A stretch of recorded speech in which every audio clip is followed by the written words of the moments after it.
Lately, it seems that every time you scroll on your feed, you see debates about Sabrina Carpenter. And this time, it isn't just cheers and fan art, she's become the center of cancel culture conversation, with parents, critics, and even PR experts weighing in on whether her latest choices have crossed a line. Once best known as the sweet, wisecracking best friend Maya Hart on Girl Meets World, she carefully maintained a family-friendly image under the Disney Channel umbrella. But after years of catchy pop songs and pastel outfits, Sabrina decided it was time to grow up and claim her space as an adult artist. This decision has unleashed a wave of criticism from fans who feel betrayed, and from parents who believe their children were exposed to performances meant for mature audiences. Before we continue, we noticed 60.3% of you guys who watch our videos aren't subscribed, and only 39.7% are. Please take a moment to hit that sub button. When she first debuted on Disney, Sabrina's world was bright, simple, and safe. Her character was the kind of friend who delivered a sarcastic one-liner and then smiled warmly at the camera, making sure no one ever felt upset or uncomfortable. Disney Channel carefully designs everything around these young stars, down to their clothes, interviews, and social media posts, so that viewers and parents know exactly what to expect. Innocent fun and harmless laughter, but childhood in the spotlight can feel like a gilded cage, and many stars chafe against the image that made them famous. We've seen Miley Cyrus break free with leather and twerking, and watched Selena Gomez explore darker, more introspective sounds. Now, Sabrina Carpenter is writing her own chapter in that story. Her transformation began in earnest on the Short and Sweet World Tour, where Sabrina Carpenter traded the sparkly, fully covered dresses and soft pastel stages of her Disney days for daring crystal-studded lingerie and tight rhinestone bodysuits. Each outfit was a masterpiece of stagecraft. Her stylist, Jared Elner, spent over 140 hours hand-placing hundreds of thousands of tiny crystals, sometimes as many as 150,000 on a single corset, to make sure they caught every spotlight and shimmered even when the stage lights shifted. Elner later told The Cut that he draws creative fuel from extroverts, people who wear their confidence on their sleeves, so he designs pieces that help Sabrina feel powerful and free when she steps into the arena. Almost every night brought at least one wow moment, but none was talked about more than what happened during her song Juno. As a driving beat shook the speakers, Sabrina dropped to her hands and knees in a look inspired by 80s pop, then held her soft, fluffy pink handcuffs aloft and purred into the mic. "Wanna try out my fuzzy pink handcuffs?" The crowd in the general admission area exploded with cheers and laughter as the glittering light bounced off her outfit's crystals. But in the seats just behind them, many parents watched in disbelief. Some covered their children's eyes, others shook their heads and whispered, "What did we just come to see?" The clear clash between the show's very adult undertones and an audience still half populated by teens sparked the first wave of public backlash. Video clips of children ducking behind seats went viral on parenting forums, and hashtags like #NotForKids trended on social media as concerned guardians shared their shock. Critics argued that a star who once sang about sweet crushes and childhood adventures was now treating her performances like a late-night club act, complete with lingerie-inspired looks and cheeky bondage props. Defenders pointed out that concert tickets and online promotions had all carried 18+ or mature audiences warnings, but the damage was already done once families walked through the doors.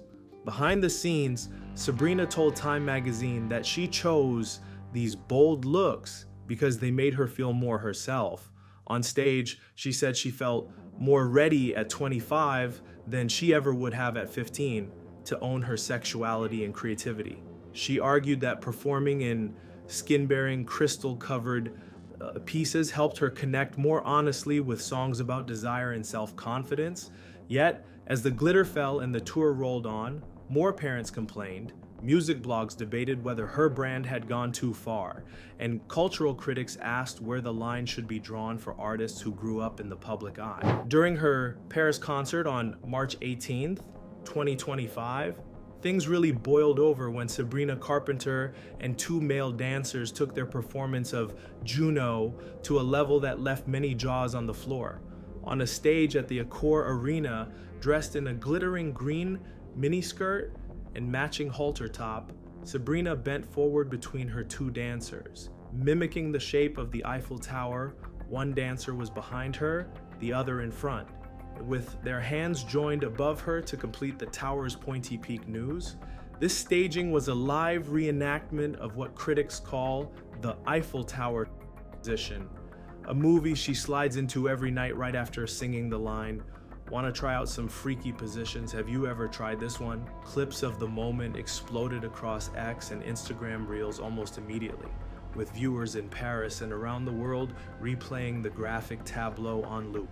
Comments ranged from "this is art" to "this is disgusting" because kids were watching. As concerned parents warned on social media that literal children could be seeing suggestive acts at a concert they thought was family-friendly. News outlets reported that many online users were demanding better role models for young audiences, insisting that pop stars who once catered to kids have a duty to keep their shows age-appropriate.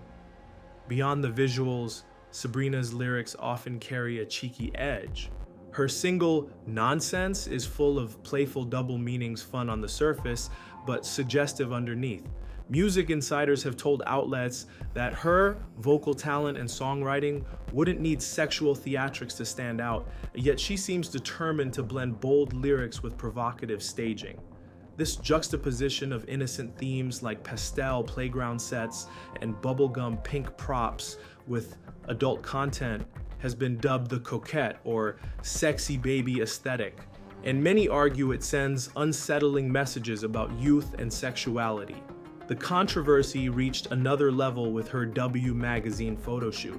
In a scene where she stands under a sprinkler wearing glossy pink, critics immediately pointed to a resemblance to the infamous Lolita imagery Nabokov story about the sexualization of a young girl. On Reddit and Substack, writers accused the shoot of evoking hypersexualized girlhood and pedophilic fantasy, arguing that the visual language was irresponsible for someone with a young fan base. Supporters countered that Sabrina and her creative team were playing with classic pop art tropes, and that adults her intended audience understand the nuance. All of this sparked a larger question: who exactly is her audience now early in her career? She opened for Taylor Swift, whose multi-generational fan community suggested Sabrina's shows were safe for all ages. But parents bringing preteens to the short and sweet tour found themselves caught off guard when they encountered near explicit choreography. Sabrina responded by reminding people that her fans span both teens and adults, and that event organizers clearly labeled the shows for mature audiences.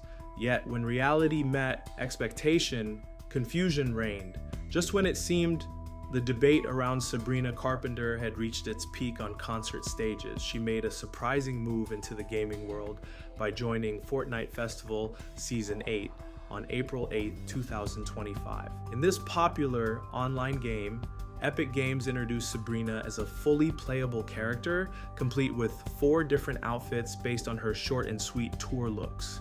One skin shows her in a crystal-studded bodysuit, and another in a sparkly baby doll dress, letting players choose how bold or covered they want her avatar to be.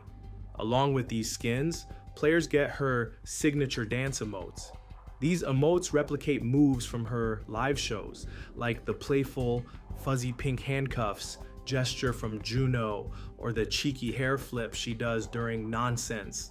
There is even a special microphone pickaxe and music contrail so that when her avatar moves or jumps, musical notes trail behind, reminding everyone that she is more than a fighter in this game. She is a pop star at heart.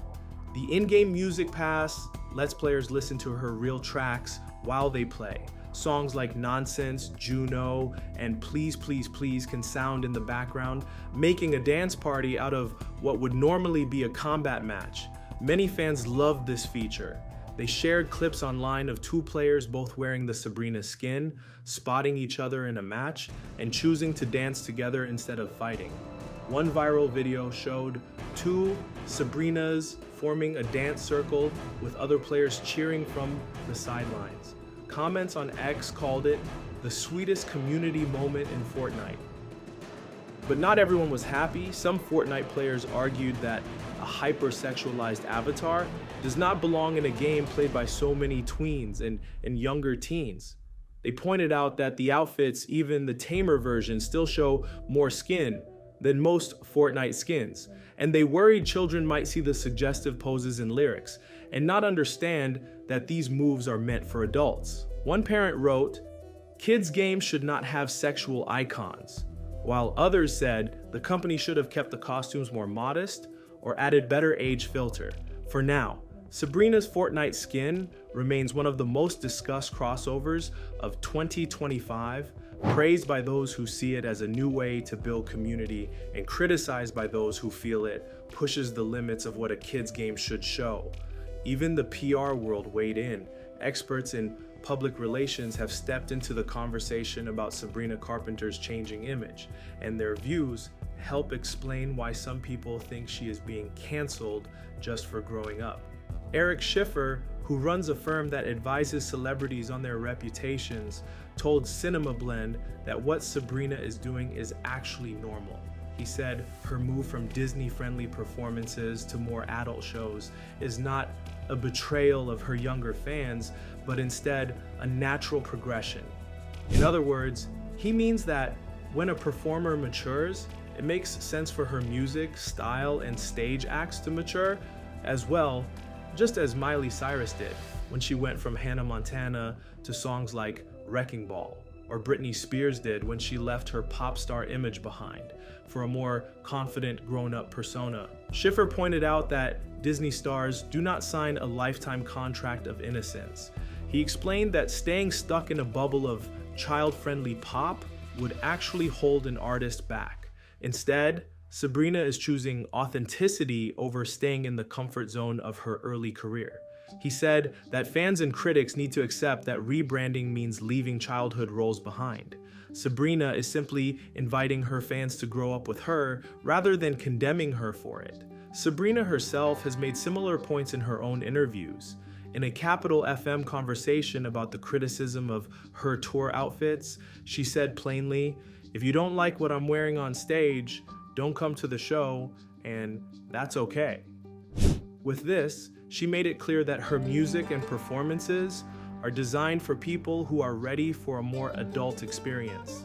She explained that the scariest part of being on stage is performing in front of huge crowds, and if feeling confident in her outfits helps her do that, then it must stay that way. In a cover story for Elle, Sabrina reinforced that message. She said she sees her performances as celebrations of confidence and self-expression, not as exploitative or disrespectful. When someone feels uncomfortable, she thinks it is fair for that person to choose not to attend her shows. To Sabrina, each outfit, song lyric, and dance move is a way to show that women can own their bodies and tell their own stories without shame. She also highlighted why this matters for her younger fans. Sabrina said that kids should be able to see women who are confident in themselves and their choices. She believes that by watching her, young people learn that it is okay to stand tall, speak up, and feel proud of who they are, whether they choose sparkly dresses or more daring costumes. In her view, this kind of openness and honesty can be a positive lesson, not something that should be canceled or hidden away. Through all the uproar, one thing is clear. The line between childhood innocence and adult expression has never been more contested. Parents worry about exposing kids to mature content, while fans applaud what they see as honest empowerment.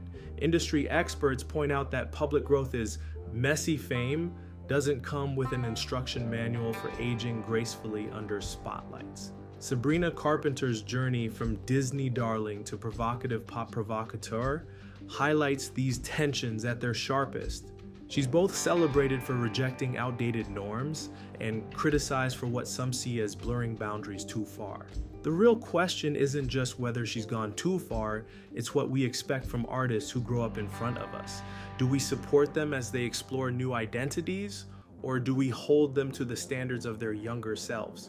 Do you believe Sabrina Carpenter's transformation is an empowering statement of adulthood, or a confusing mix of childhood and sexuality that crosses a line? Whatever you decide, one thing's certain: her choices have ignited conversations about image, agency, and the ever-evolving relationship between artists and audiences. And as her career unfolds, those debates will likely follow her every step, on stage, in magazines, and even inside video games.